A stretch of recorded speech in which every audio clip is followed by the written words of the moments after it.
Stjepan, pun milosti i snage, činio je među ljudima čudesa i velike znakove.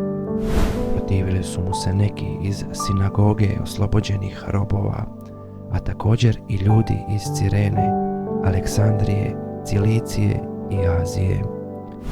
Oni su raspravljali sa Stjepanom, ali nisu se mogli suprotstaviti mudrosti i duhu koji im je govorio.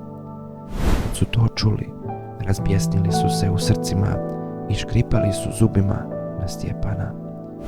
Pun Svetoga Duha, on je upravio pogled u nebo, vidio Božju slavu i Isusa kako stoji s desna Boga.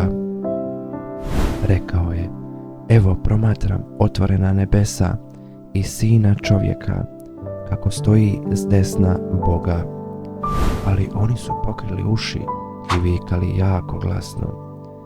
Složno su krenuli na njega, izbacili ga izvan grada i kamenovali, a svjedoci su svoje ogrtače odložili kod nogu mladića koji se zvao Savao.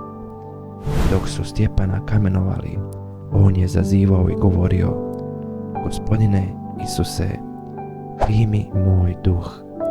Potom kleknuo i snažno povikao: Gospodine, ne uračunaj im taj grijeh.